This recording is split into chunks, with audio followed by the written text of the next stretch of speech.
Hey everyone, welcome back to Food, Wine, and Whiskey. I'm Rob, and today we are talking dry white wine, specifically dry white wine from Austria.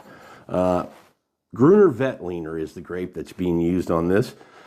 We haven't had it a whole lot, and not for very long. It's been about a year and a half that we kind of found this grape and started really drinking it on a more consistent basis. I'm gonna tell you, man, absolutely love it. And Austria, I think it's up and coming. I think there's going to be some really cool wines coming out of Austria. For a period of time now, they've been making really good white wines when you think about Gruner Veltliner and also Riesling. And that's kind of how we found it. We were, kind of exploring the world of Riesling wines, and we kind of started in Alsace, and then obviously you make your way over to Germany. And most people might start in Germany. That's the home, or thought to be the home of Riesling. I think it is the home of Riesling.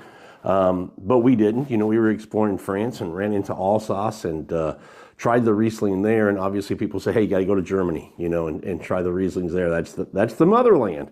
And so that's what we did. And after doing that, somebody else said, hey, you got to go try an Austrian Riesling. And we did that. And as we were looking for Austrian wines, we ran into the Gruner Veltliner. Just a beautiful dry white wine. This is from Crazy Creatures. My wife actually liked this. Suggested retail on this, 25, 26 bucks here in the Houston market.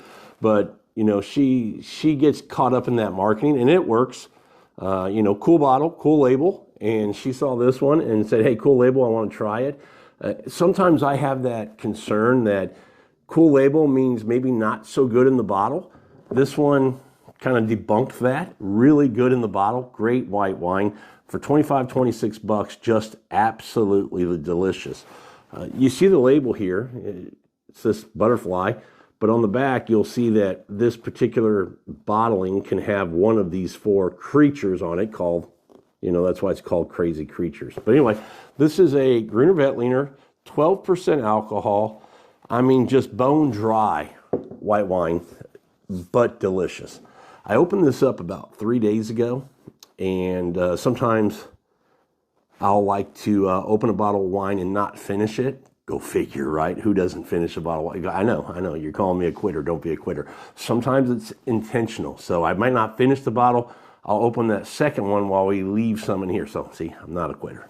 But anyway, we let this sit in the fridge for a few days and see how it develops and changes. Or does it develop and change? And I got to tell you, this one is just hold steady. I mean, it's exactly what it was when we put in the fridge 3 days ago, which is good that it hasn't changed in a way where it's, downgraded at all. It's still a beautiful wine. On the nose, just, I get a lot more mineral on the nose, and then I get a little bit of floral notes behind it. But the minerality is what I really enjoy on this wine. Absolutely beautiful, stunning wine. Like I said, very, very dry, no residual sugar.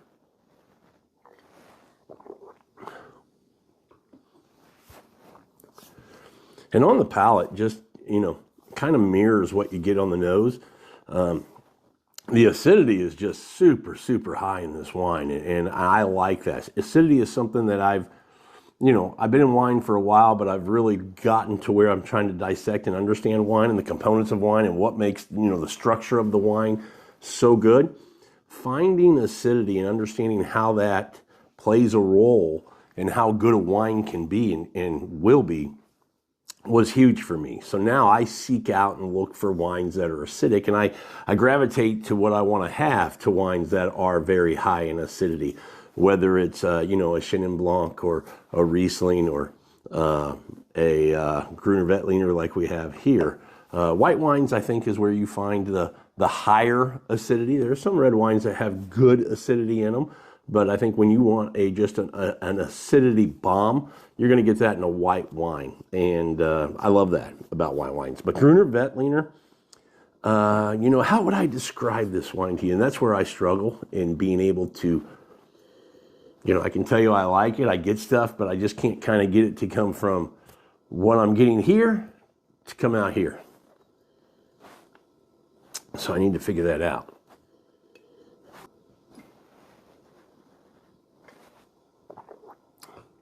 Wow, just a beautiful, beautiful wine.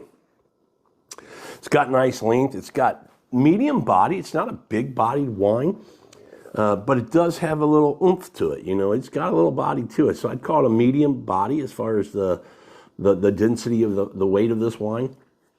But like I said, great length. I mean, just lingers on the palate for a little while, which I enjoy. You know, it allows you to drink a glass of wine a little bit slower because it doesn't, you know, just fade away too quick where you're wanting to pour a little more in your mouth. And so when you have these nice wines that have that length on them, I think it's a way to, you know, just let you enjoy that glass of wine a little bit longer. So Gruner Veltliner, if you're not drinking it, you should. Seek it out if you haven't found one. If you have, put in the comments below what your favorite producers are, what your favorite bottles are from Austria or somewhere else if they're making Gruner Veltliner. But right now, Austria has been where I've been finding them. If there's another country that's making Gruner Veltliner, I'd love to hear about it. Drop it in the comments below. Thanks so much. See you on the next one.